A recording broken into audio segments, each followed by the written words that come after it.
जय हिंद दोस्तों।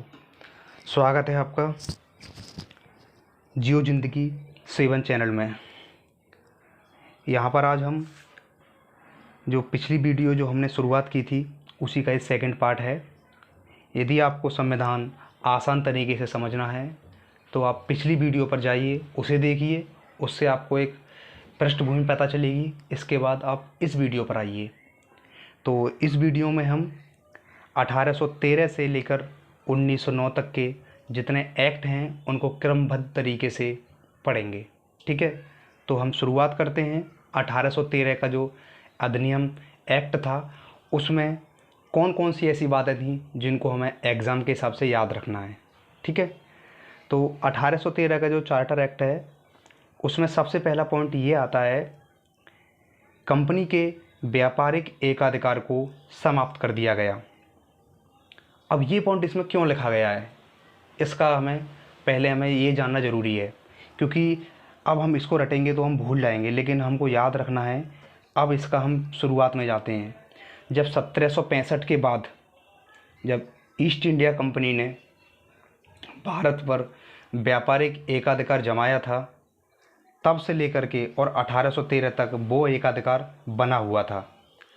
होता ये था कि 1813 तक भारत में व्यापार को अपने तरीके संचालित करने का अधिकार केवल ब्रिटिश ईस्ट इंडिया कंपनी के कर्मचारियों को होता था, लेकिन इस अधिनियम के माध्यम से उस व्यापारिक एकाधिकार को समाप्त कर दिया गया। अब सभी ब्रिटिश आसानी से भारत में व्यापार कर सकते थे, लेकिन ईस्ट इंडिया कंपनी का चीन के साथ व्यापार और चाय का व्यापार अभी भी एकाधिकार बना हुआ था। यानी कि ईस्ट इंडिया कंपनी चीन के साथ व्यापार कर सकती है अभी भी, उस पर किसी को अधिकार नहीं है, और जो चाय का व्यापार है उस पर भी ईस्ट इंडिया कंपनी का ही अधिकार था। ठीक है, तो अगला पॉइंट इसमें यह है, ईसाई मिशनरियों का भारत में आगमन। तो ईसाई मिशनरियों का भारत में आगमन इसलिए हुआ था क्योंकि अंग्रेज़ों को ये पता लग चुका था कि हमको भारत में ही राजनीतिक सत्ता स्थापित तो हो चुकी है, अब हमको लंबे समय तक शासन करना है। लेकिन यदि हम कुछ मिशनरियों के माध्यम से यदि भारत में अपने जैसे प्रबुद्ध लोग यदि हम बना देते हैं तो हमको शासन करना आसान हो जाएगा। तो इसीलिए ईसाई मिशनरियों का भारत में आगमन शुरू हुआ। ठीक है, अगला पॉइंट है इसमें, कंपनी की आय से भारतीयों की शिक्षा पर 1 लाख रुपए खर्च करने का प्रावधान किया गया। यानी कि जो ईस्ट इंडिया कंपनी जो भारत में इनकम जो करती थी उसी में से 1 लाख रुपए का खर्चा काट करके उस 1 लाख रुपए को भारतीयों की शिक्षा पर खर्च करेंगे। लेकिन रियलिटी कुछ और थी। 1921 तक कोई भी रुपया शिक्षा पर खर्च नहीं किया गया। ठीक है, अगला पॉइंट है इसमें, स्थानीय स्तर पर भारतीयों से कर लगाने का प्रावधान इसी एक्ट में शामिल था। यानी कि जो स्थानीय स्तर पर वर्तमान में हम पंचायत समझ लेते हैं, जो हमारी जो पंचायतें आती हैं वो स्थानीय स्तर पर आती हैं। तो स्थानीय स्तर पर भारतीयों से अब कर देने का प्रावधान किया गया, और यदि कोई व्यक्ति कर देना नहीं चाहता या कर देने में सक्षम नहीं है तो उस व्यक्ति के लिए दंड का प्रावधान शामिल किया गया। अब हम देखते हैं 1833 का चार्टर एक्ट। ये एक्ट बहुत महत्वपूर्ण है क्योंकि इस एक्ट में एक बहुत बड़े स्तर का बदलाव होता है, जिसे हम कह सकते हैं केंद्रीकरण की प्रक्रिया। केंद्रीकरण का मतलब है कि संपूर्ण देश पर एक ही व्यक्ति का एकाधिकार। जैसे कि इसमें पहला पॉइंट हम ये देखते हैं, बंगाल के गवर्नर जनरल को अब भारत का गवर्नर जनरल कहा जाने लगा। यानी कि पहले बंगाल का गवर्नर जनरल होता था, अब होने लगा भारत का गवर्नर जनरल। मतलब अब बंगाल के गवर्नर जनरल को भारत का गवर्नर जनरल कहा जाने लगा, और जो पहला भारत का गवर्नर जनरल बना वो विलियम बेंटिक बना। ठीक है, अगला पढ़ते हैं हम, मद्रास और बम्बई के जो गवर्नर थे, मद्रास और बम्बई के जो गवर्नर थे, उनकी विधायिका शक्तियों को ख़त्म कर दिया गया और उनके पूरे अधिकार को गवर्नर जनरल को दे दिया गया। ठीक है। अगला पॉइंट है, कंपनी का व्यापारिक एकाधिकार पूर्ण रूप से समाप्त कर दिया गया। यानी कि ईस्ट इंडिया कंपनी का अब भारत में किसी भी व्यापार पर एकाधिकार नहीं है।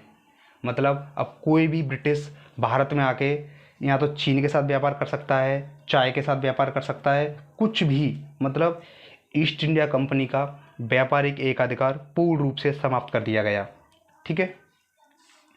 अगला पॉइंट है इसमें, अब शुरुआत होती है, अब इतना तो सब कुछ हो चुका था, अब इन्होंने एक बात बोली, क्योंकि अब भारतीय लोग पढ़ने लगे थे, क्योंकि ईसाई मिशनरियों का भारत में आगमन हो चुका है और ईसाई मिशनरियों का जो उद्देश्य रहता था कि भारत की जो क्षेत्रीय भाषा हैं उनको हटाकर इंग्लिश का प्रचलन शुरू हो। अब भारतीय इंग्लिश भी सीखने लगे थे धीरे धीरे करके। तो अब जब इंग्लिश सीखने लगेंगे, तो जब इंग्लिश सीखने लगोगे तो सिविल सेवकों की तरफ भी थोड़ा रुझान बढ़ने लगेगा। अब इस अधिनियम के माध्यम से 1833 में सिविल सेवकों की चयन की खुली प्रतियोगिता शुरू करने का विचार लाया गया।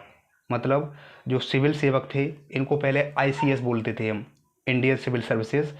तो सिविल सेवकों की चयन की खुली प्रतियोगिता शुरू की गई, किंतु एक यहाँ पे प्रॉब्लम ये हो गई कि जो कोर्ट ऑफ डायरेक्टर था उसने विरोध कर दिया और यह प्रावधान की शुरुआत नहीं हो पाई। इसमें एक पॉइंट ये था कि भारतीयों को सरकारी पदों से वंचित नहीं किया जाएगा। मतलब कि जो भारतीय थे वो अब जो सरकारी पद होंगे उन सब पर आसानी से जा सकते हैं, लेकिन रियलिटी सबको पता है ये केवल कागज़ों पर ही सिमट कर रह गया, यथार्थ कुछ और ही था। इसी में अगला पॉइंट है, दास प्रथा को गैर कानूनी घोषित किया गया। यानी कि अब भारत में अब कोई भी व्यक्ति किसी व्यक्ति को दास नहीं बना सकता। ये इसी एक्ट के माध्यम से दास प्रथा को समाप्त किया गया था। ठीक है। अगला पॉइंट है इसमें, जो कार्यकारिणी परिषद होती थी, एक कार्यकारिणी परिषद जो गवर्नर जनरल को सलाह देती थी, उसको हम कार्यकारिणी परिषद बोलते हैं। उसमें पहले 3 सदस्य होते थे। मतलब पहले गवर्नर जनरल को सलाह देने वाली कार्यकारिणी परिषद में 3 सदस्य होते थे, लेकिन एक कमी थी विधि विशेषज्ञ की, जो कानून संबंधित सलाह दे। तो एक चौथा सदस्य ऐड किया गया था, एक चौथा सदस्य विधि विशेषज्ञ ऐड किया गया था, जिसका नाम था लॉर्ड मैकाले, जिसको आप जानते हो। लॉर्ड मैकाले को हम विधि विशेषज्ञ बोलते हैं। ठीक है। अगला पॉइंट है इसमें, अब इसमें एक बात और शुरू हुई, जब कंपनी का व्यापारिक एकाधिकार तो समाप्त कर ही चुके हैं हम, अब एक बात और कहने लगे कि अब अंग्रेज, पहले यदि इस एक्ट से पहले यदि कोई भी अंग्रेज यदि भारत में आना चाहे तो उसको अनुमति लेनी पड़ती थी, अनुमति पत्र लेना पड़ता था ईस्ट इंडिया कंपनी के माध्यम से। उसके बाद वो यहाँ पर व्यापार कर सकता था और रह सकता था। लेकिन 1833 के इस एक्ट के माध्यम से अब कोई भी अंग्रेज बिना अनुमति पत्र लिए भारत में संपत्ति खरीद सकता है और रह सकता है। ये सब प्रावधान इसी एक्ट के अंतर्गत हम पढ़ते हैं। ओके। अब देखते हैं हम 1853 का एक्ट। इसको हम अंतिम चार्टर एक्ट बोल सकते हैं। ईस्ट इंडिया कंपनी के लिए इसे हम अंतिम चार्टर एक्ट बोल सकते हैं, क्योंकि इसमें 2 प्रावधान थे। मुख्यतः इसमें 2 प्रावधान थे, जैसे कि क्योंकि ईस्ट इंडिया कंपनी को यह आभास हो गया था कि अब हमें कभी भी ईस्ट इंडिया कंपनी को समाप्त करना पड़ सकता है। क्योंकि आप सपोज एक एग्जांपल करो, यदि हमारे शरीर में यदि कोई बड़ी समस्या आने वाली है, तो हमारी जो शरीर है वो आभास देता है, तो हमको महसूस हो जाता है कि कोई बड़ी समस्या आने वाली है। जैसे कि बुखार है, बुखार से पहले हमको लगने लगता है कुछ फीवर, जैसे कि ठंड लगने लगती है। ऐसे ही ईस्ट इंडिया कंपनी की जो हरकतें थी वो ब्रिटेन की महारानी को पता लग गई थी कि अब कोई बड़ी स्थिति आने वाली है जिससे हमको कंपनी को ख़त्म करना पड़ सकता है। तो इसी 1853 के एक्ट के माध्यम से एक प्रावधान किया गया कि हम कंपनी को किसी भी समय समाप्त कर सकते हैं, और ये हुआ भी। जब 1857 का विद्रोह हुआ, उसको हम आगे पढ़ते हैं। अगला पॉइंट है इसमें, सिविल सेवकों के चयन हेतु परीक्षा का शुभारंभ हुआ। जो 1833 में बात कही गई थी, उसी बात को यहाँ पर लागू किया गया। मैकाले समिति बनी थी एक, मैकाले समिति के माध्यम से सिविल सेवकों के चयन हेतु परीक्षा का प्रावधान किया गया। आपने नाम सुना होगा, सत्येंद्र नाथ टैगोर हमारे पहले भारतीय आईसीएस थे। ठीक है, अब हम देखते हैं 1858 का अधिनियम। लेकिन इससे पहले आप सबने इतिहास में एक घटना पढ़ी होगी, 1857 की क्रांति। 1857 की क्रांति ने ब्रिटिश हुकूमत की जड़ों को हिलाकर रख दिया था। अब महारानी को ये लगने लगा था कि यदि हमने कंपनी का शासन भारत पर रहने दिया तो हमें जल्दी ही यहाँ से भागना पड़ सकता है।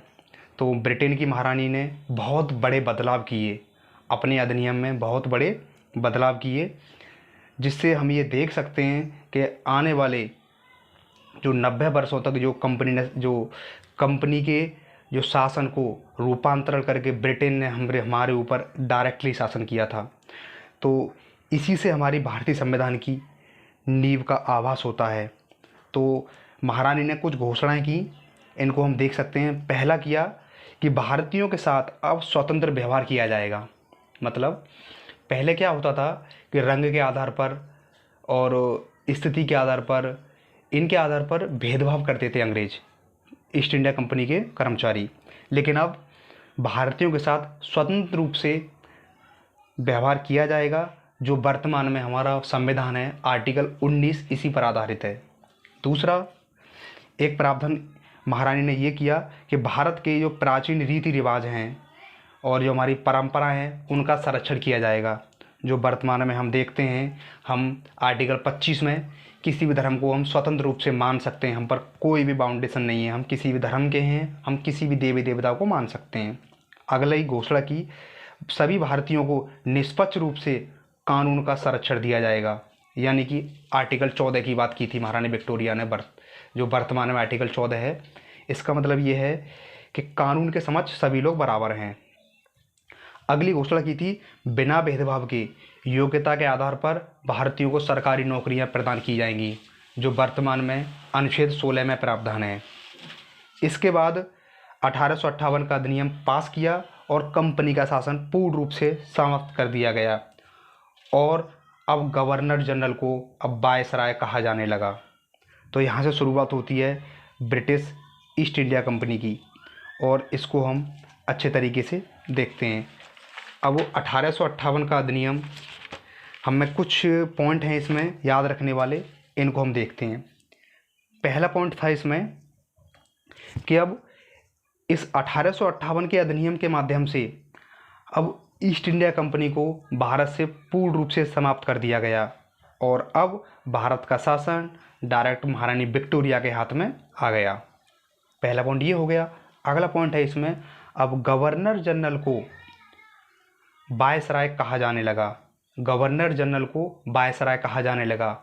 शब्दों में मत उलझना, क्योंकि गवर्नर जनरल का जो कार्य है वही कार्य वायसराय का है।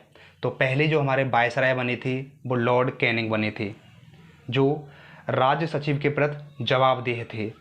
यानी कि एक सर्वोच्च पद बना दिया गया राज्य सचिव, जिसको हम भारत सचिव बोल देते हैं। ये इंग्लैंड में ही बैठता था, लेकिन पूरा देखरेख करता था कि भारत में क्या चल रहा है, और ये कैबिनेट का सदस्य होता था, ब्रिटिश कैबिनेट का सदस्य होता था, जो महारानी को सारी सूचनाएं देता था कि भारत में क्या चल रहा है। ठीक है, इसके बाद अगला पॉइंट है इसमें, बोर्ड ऑफ डायरेक्टर और बोर्ड ऑफ कंट्रोल, यानी कोर्ट ऑफ डायरेक्टर और बोर्ड ऑफ कंट्रोल के पदों को भी समाप्त कर दिया गया। ठीक है, अब एक चीज़ हम यहाँ पे एक चीज़ देखते हैं कि जो भारत में वायसराय था, ठीक है, अच्छे से पता है, इंग्लैंड में जो भारत सचिव था वो इंग्लैंड में बैठता था, क्योंकि ये ब्रिटिश कैबिनेट का सदस्य था। ओके, अब हम देखते हैं 1861 का अधिनियम। 1861 का अधिनियम इसलिए महत्वपूर्ण है क्योंकि अब भारत में कानून बनाने की जो प्रक्रिया थी, अब उसमें भारतीयों को भी शामिल किया गया। यानी कि अब कानून बनाने वाली गैर सरकारी सदस्यों के रूप में 3 भारतीयों को मनोनीत करने की शक्ति वायसराय को दी गई। यानी जो इसमें सरकारी सदस्य तो थे ही, लेकिन 3 गैर सरकारी सदस्य अब क्या है, कानून बनाने की प्रक्रिया में भाग लेंगे। ठीक है, लेकिन शक्ति किसको थी? वायसराय को। अब इसको हम वर्तमान से लिंक करते हैं। अब वर्तमान में ये देखते हैं हम कि वो गैर सरकारी सदस्य का मतलब ये है कि वर्तमान में राज्यसभा में राष्ट्रपति द्वारा 12 सदस्यों का मनोनयन किया जाता है। आपने पढ़ा होगा कि राष्ट्रपति राज्यसभा में 12 सदस्यों का मनोनयन करता है। यानी कि ऐसे सदस्य होते हैं जो बिना चुनाव लड़े सीधे कानून निर्माण प्रक्रिया में शामिल हो जाते हैं, जिसे हम राज्यसभा कहते हैं। जैसे कि आपने सुना होगा, क्रिकेटर सचिन तेंदुलकर के बारे में सुना होगा।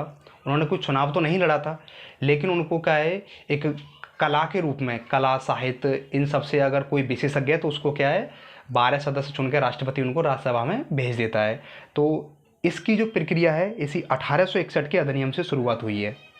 ठीक है, अब इसमें एक चीज़ और इम्पोर्टेंट आती है, ये आती है कि जो 1833 में जो मद्रास बम्बई की जो विधायिका शक्ति ख़त्म की गई थी, अब उनका पुनः विकेंद्रीकरण कर दिया गया। यानी कि अब मद्रास और बम्बई अपनी विधायिका शक्ति को रख सकती हैं और अपने अपने कानून बना सकती हैं, लेकिन पहले 1833 में इन शक्तियों को ख़त्म कर दिया गया था। इसमें अंतिम पॉइंट है, आपातकाल में यदि कोई स्थिति ऐसी आ जाती है, आपातकाल में यदि अध्यादेश जारी करने की शक्ति वायसराय को दे दी गई। अब इसको हम वर्तमान से लिंक करते हैं। जैसे कि कोई ऐसी स्थिति है कि संसद के सत्र नहीं चल रहे हैं, तो राष्ट्रपति आर्टिकल 123 के माध्यम से अध्यादेश जारी कर देता है और राज्य में राज्यपाल को अधिकार होता है, तो राष्ट्रपति अध्यादेश जारी 123 के तहत कर देता है और इसकी वही शक्ति होती है जो संसद द्वारा बनाए गए कानून की होती है। और जब संसद के दोनों सत्र बैठते हैं तो इसको अगर कानून सही है तो पारित करके कानून बन जाता है, अगर नहीं है तो समाप्त कर दिया जाता है। तो यही शक्ति 1861 के अधिनियम में अध्यादेश जारी करने की शक्ति वायसराय को दी गई थी। ठीक है, अब हम देखते हैं 1892 का अधिनियम। 1892 के अधिनियम में केवल एक चीज़ महत्वपूर्ण है। महत्वपूर्ण ये है कि जो विधान परिषद थी, अब वो बजट पर चर्चा कर सकती हैं और बहस कर सकती हैं। पहले अधिकार नहीं था। पहले बजट पर विधान परिषदों को चर्चा करने का और बहस करने का अधिकार नहीं था, लेकिन 1892 के अधिनियम से बजट पर चर्चा करने का और बहस करने का अधिकार दिया गया। ठीक है, अब हम शुरुआत करते हैं एक बहुत ही महत्वपूर्ण अधिनियम, जो अधिनियम 1909 के नाम से जाना जाता है। यह अधिनियम सबसे ज़्यादा महत्वपूर्ण है क्योंकि इस अधिनियम यदि आप इतिहास में गहन तरीके से पढ़ोगे तो इस अधिनियम में आपको बहुत सारी चीज़ देखने को मिलेंगी। चलो इसको हम शुरुआत करते हैं। तो 1909 का जो अधिनियम था, इसे मार्ले मिंटो सुधार अधिनियम के नाम से जाना जाता है। इसमें जो मार्ले थे ये राज्य सचिव थे भारत के और मिंटो थे उस समय वायसराय थे। तो याद रखना है एग्ज़ाम के हिसाब से, मार्ले जो थे वो राज्य सचिव थे और जो मिंटो थे वो वायसराय थे। अब ये अधिनियम महत्वपूर्ण क्यों है, एक बात देखना, जब आपने इतिहास पढ़ा होगा अच्छे से तो आपने एक बात देखी होगी। जब 1905 में, थोड़ा इतिहास बताता हूँ, थोड़ा ध्यान देना। 1905 में जब अंग्रेज़ों को यह लगने लगा था कि भारतीयों में क्या है कि एकजुटता है, मतलब इतनी जातियाँ धर्म हैं लेकिन फिर भी एकजुटता है, तो उन्होंने इस एकजुटता को तोड़ने के लिए बंगाल का विभाजन किया था 1905 में लॉर्ड कर्जन ने। तो हुआ ये कि जब विभाजन होने के बाद जो पश्चिमी बंगाल था और पूर्वी बंगाल था, तो एक तरफ हिंदू अलग हो गए, एक तरफ मुस्लिम अलग हो गए, बंगाली अलग हो गए। तो अब लोगों ने, इतना प्रेम था एक दूसरे में कि लोगों ने इस दिन को काला दिन के नाम से, मतलब ब्लैक डे, मतलब शोक दिवस के रूप में मनाया था और हिंदू मुस्लिमों ने एक दूसरे के हाथों पर राखियाँ बांधी थी।